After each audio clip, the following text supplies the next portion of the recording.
Welcome to DPM 53 QA section.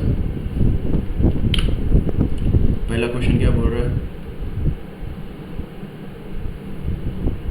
Arun and Varun working together can complete a piece of work in 8 days। है ना, मान लो कि अरुण है और वरुण है, उसका रेट ऑफ एफिशिएंसी मान लो A है और वरुण का रेट ऑफ एफिशिएंसी B है। तो अरुण और वरुण दोनों एक दिन में V जितना काम करेंगे और 8 दिन में 8A+B जितना काम करके मान लो कि एक काम खत्म कर रहे हैं। And had Varun work twice as fast and Varun at an efficiency of 1/3 of his original. मतलब मान लो कि अरुण 2A काम करे और वरुण 1/3 ऑफ हिज एफिशिएंसी मतलब V/3 जितना काम करे, then they would have finished the job in 6 days। मतलब वो कितना 6 दिन लगाते एक काम खत्म करने में, ठीक है। In how many days Varun complete the whole work alone, है ना। तो ये इक्वेशन को अगर सोल्व किया तो हमको क्या मिलेगा? 8A + 8V = 1। ये इक्वेशन को सोल्व किया तो हमको क्या मिलेगा? 12A + 2V = 1, है ना। अगर मान लो कि हमने V को एलिमिनेट किया या फिर A को एलिमिनेट किया, किसी एक को एलिमिनेट कर दे। हमको क्या पूछा है? वरुण का पूछा है तो A को एलिमिनेट कर देते हैं, है ना। A को एलिमिनेट करना है तो 8 और 12, ये दोनों का एलसीएम कितना होगा?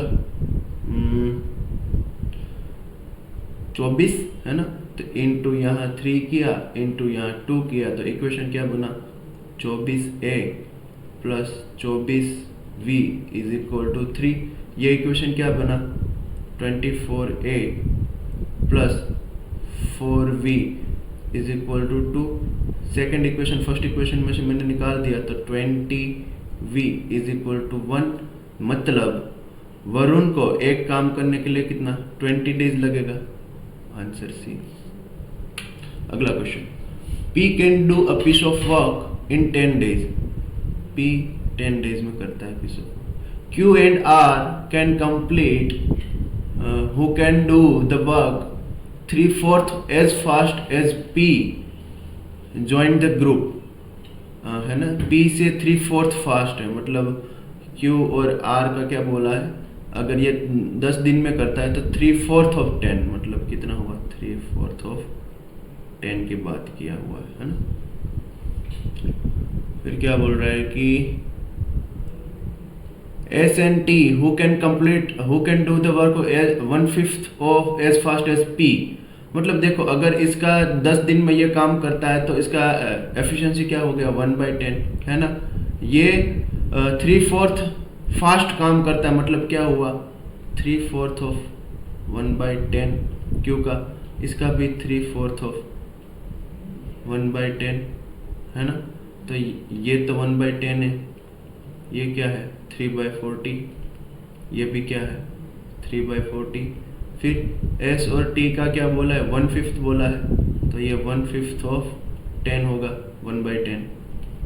ये भी 1/5 of 1/10 होगा रेट ऑफ एफिशिएंसी अगर गिनने जाए तो ये 1/50 आ गया, ये 1/50 आ गया। If all 5 people start working together particular data science project together, find in how many days this data science project will end, है ना। अब ये सब एक साथ काम कर रहे हैं तो मतलब एक दिन में कितना काम करेंगे? 1/10, 2 × 3/40, 2 × 1/50, ठीक है। 1/10 अगर मैंने कॉमन ले लिया तो 1 प्लस क्या हुआ? ये 3/2 प्लस 2/5, है ना। 1/10 मैंने कॉमन ले लिया तो 2 और 5 का एलसीएम कितना? 10, तो ये 10, 15, है ना। और ये कितना होगा? 4 और डिवाइड बाय 10 × 10, ठीक है। ये कितना हुआ टोटल? 29 डिवाइड बाय 100, है ना। ये क्या हुआ? इतना वर्क हुआ तो टाइम कितना लगेगा? 1/29 डिवाइड बाय 100 मतलब टाइम कितना लगेगा?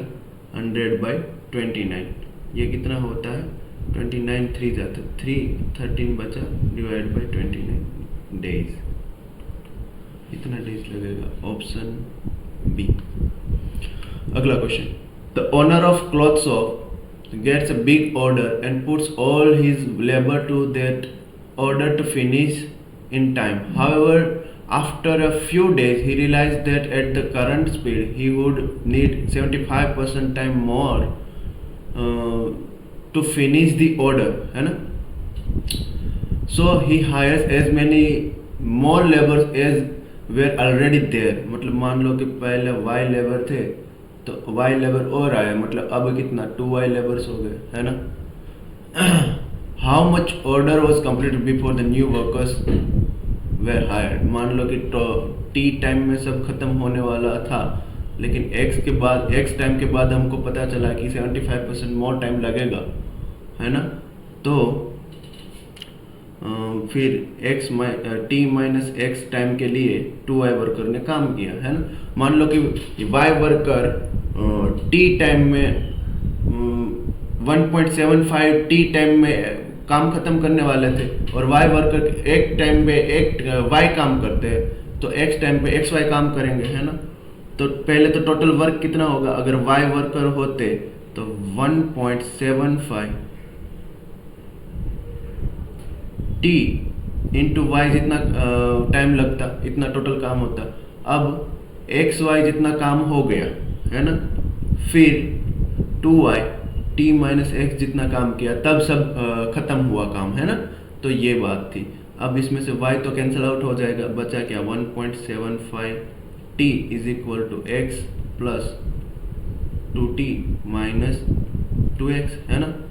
तो ये क्या बचा माइनस 2X, तो ये x is equal to x minus 2x minus x इस साइड आया तो x हो गया, और 2 माइनस 1.75 t, है ना?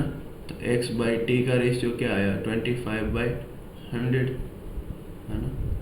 मतलब ये क्या बोल रहा है, how much order was complete before the new worker were hired, मतलब पहले कितना बिफोर न्यू वर्कर हायर्ड, मतलब x टोटल 100 टाइम था और x टाइम पे मान लो कि ये क्या था 2500 पे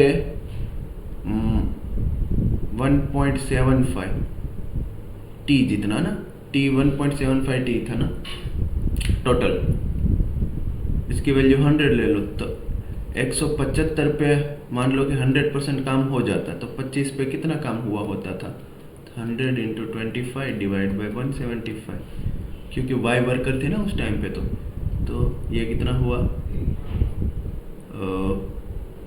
25 175 25 125 ये 700/7 मतलब कितना होता है 14.28, है ना? Option B. अगला question, Chintu used to get commission of 12% on his total sales पे वो 12% कमीशन मिलता है उसको, ठीक है? A new policy is introduced and he now gets a fixed sum of 4680 and 8% commission on total sales made in excess of ₹60,000। मतलब अब क्या होता है कि 16,000 से ज़्यादा सेल करेगा तो 8% का कमीशन मिलेगा जो ज़्यादा सेल हुआ है उस पर, और 16,000 तक उसको फिक्स इनकम मिलेगी 4680 रुपीज़ की, है ना?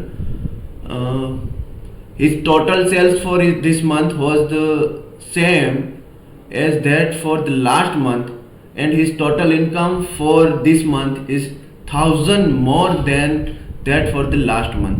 मतलब लास्ट मंथ का मान लो कि सेल्स है वो 16,000 से ज़्यादा हुआ ऐसा बोल दिया, तो सेल्स मान लो 16,000 प्लस x का हुआ है ना? तो लास्ट महीने उसको कितना सैलरी मिला होगा, एक तो 16,000 का 12% मिला होगा,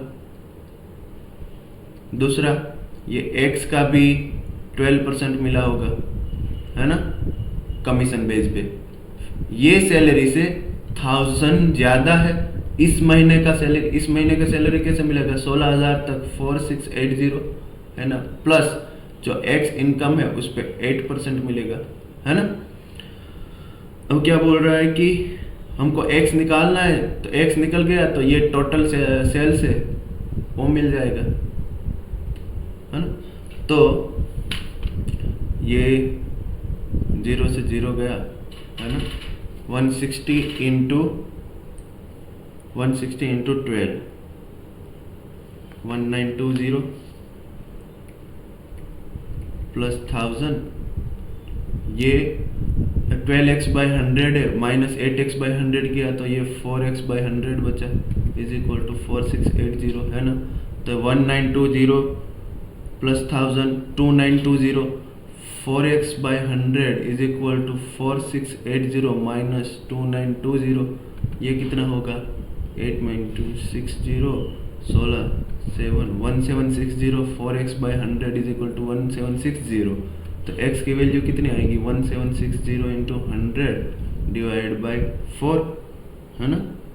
1760 डिवाइड बाई 4, ये कितना x की वैल्यू कितना है 44000, है ना, 44,000।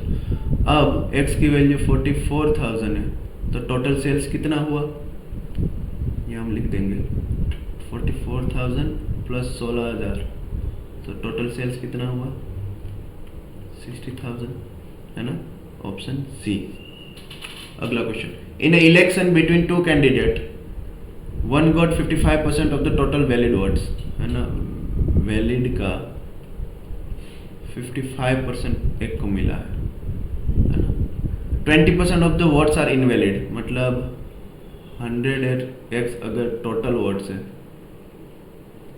तो उसमें 20x इनवैलिड है, तो मतलब 80x वैलिड है ना। If the total number of votes were 7500, total number of votes is 7500, मतलब x की वैल्यू कितनी होगी, ये देखो 100x इज इक्वल टू 7500, है ना। तो x की वैल्यू 75 हो गई, ठीक है। पूछा क्या है, the number of valid votes that the other candidate got, ये 55% इसको मिला है एक कैंडिडेट को, तो दूसरे कैंडिडेट को क्या 45% ऑफ वैलिड मिला होगा, तो 45% ऑफ वैलिड मतलब 80, और x की वैल्यू कितनी है 80x, x की वैल्यू कितनी है 75, है ना। तो ये 4 इंटू 25, 4 से ये कितना 20, 25 ये 3 है ना, तो ये कितना होगा 45 9, 900 into 3 2700, answer D, easy question था, ठीक है। मिलते हैं अगले टीपीएम में, है ना।